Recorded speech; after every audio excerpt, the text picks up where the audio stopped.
Welcome to another Eat This, Not That breakdown. Fish. If you're a fish lover, specifically salmon, when you go to the supermarket, what should you be looking for, and how is the fish industry and meat industry in general deceiving you a bit when it comes to the coloring, the freshness, and the nutrient value? If you're going to pay a little extra and try to get a food like that or a meat or a fish into your diet to get the omegas, to get the anti-inflammatory effects, you better watch out for a couple things in this video. So let's look at farm-raised fish, how you can pick it out, know that it's not good versus wild-caught, true fresh fish. Let's focus on salmon. Interesting fact that most fish, when you look at the market, it is white or gray, right? Most all of it, but there's one that stands out. The number one selling fish in the United States, or even in a lot of places around the world, salmon. Why? Pink. Marketing. It pops. It just stands out. In fact, people are willing to pay at least $1 more per pound for fish that has a brighter pinkness to it. If salmon was gray, which I'm going to talk about in a moment, you probably wouldn't even buy it. You wouldn't even pay attention to it. It's the fact that it is pink. They've done many studies on this.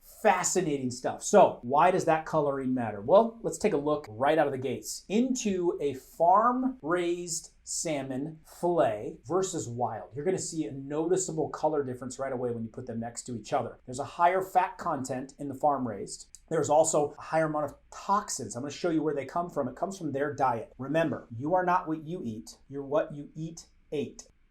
Try to say that one a couple times fast. The color is then added to make it orange. Otherwise, that farm-raised salmon ends up gray. I'm telling the truth. You filleted one of those farm-raised salmon open, you would find a white or grayish tint to their meat. Doctors warn that women, children should avoid it, especially this type. And it's really hard on the whale population, honestly. Wherever there's these large farms of salmon, well, they're consuming all of the food in the area, and then they're feeding them pellets and synthetic food. And so not good for the whale population. From a wild standpoint, you're going to get much leaner, much cleaner, naturally pink. And the pinkness comes primarily from their diet. They're going to feed on crustaceans and shrimp and algae that are actually full of the needed vitamins and astaxanthins that are needed to actually naturally make them that pink color. So a salmon in nature feeds off the proper foods to give it the pinkness. A salmon in a farm doesn't get those. Or do they? They do, they get them synthetically. So I actually did some research into what farm-raised salmons are fed. Look at this. You're not what you eat, you're what you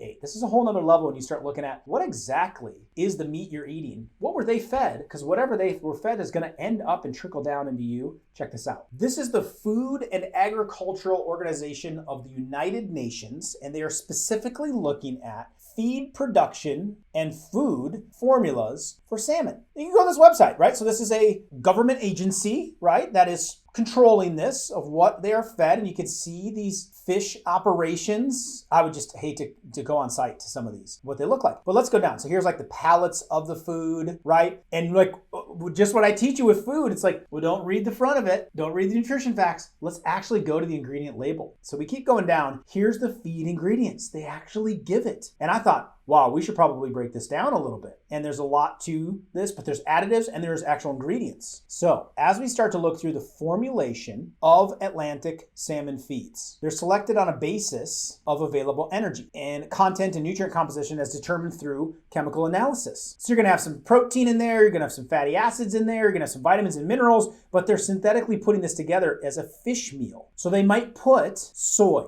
Now we're looking at genetically modified organisms ending up in your fish. So now it's genetically modified. We're going to get corn, same criteria. If you've watched any of my other videos, you also know my stance on canola. There's actually canola meal, highly inflammatory, chemical laced, hexane laced seed oil. Then we have pea. No problems there. Typically, there's animal byproducts that they're fed, whether it's a meat meal, a blood meal, a hydrolyzed feather meal, or grinding up feathers, using parts from other animals to feed these. And then there's the actual crustacean meal, which is more so what they should be eating. Krill, shrimp, crab, this is what gives them their pinkness. So I don't have much problem with those. That's what they should be, but that's expensive, so they don't do it, depending on economics, right? We're seeing it right there. So let's move down. What do they add to this thing? To enhance the growth, the flesh pigmentation, pinkness, and physical properties, digestibility, all of these, right? Preservation of the feed. Several things are added. Number one, they use carotenoids. Now, that's a vitamin A. Normally don't have a problem, but these are synthetic forms that they're putting in to make it pink, including synthetic astaxanthin. I don't have a problem with true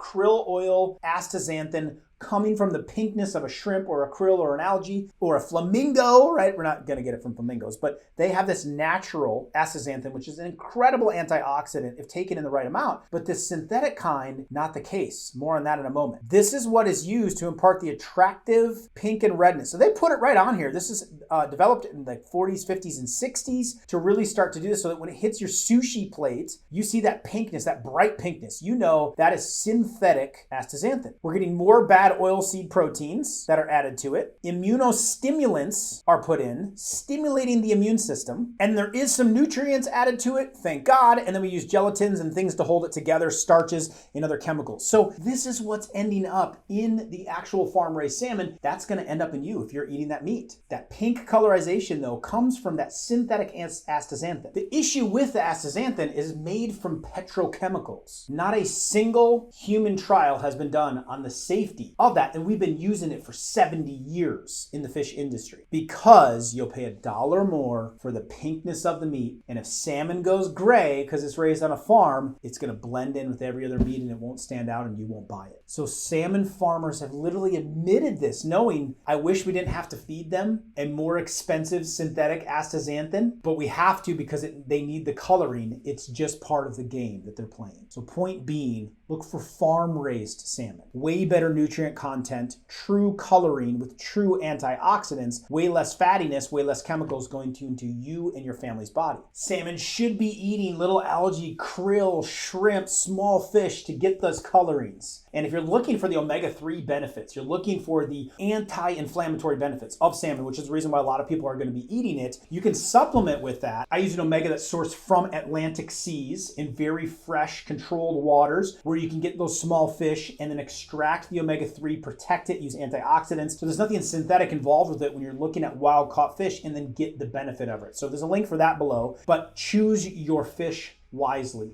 Focus on wild caught, hold that standard, and don't worry too much about only getting a pink fish because chances are it could be synthetic anyway and it's just a deception. Look for high quality fish, wild caught, to get your anti-inflammatories in. If you need more help shopping for your meats, because the same thing's gonna apply for chicken and beef, let alone fish, come to the grocery store with me. I created a video where I actually walk you around the store and show you these. I put it right here for you.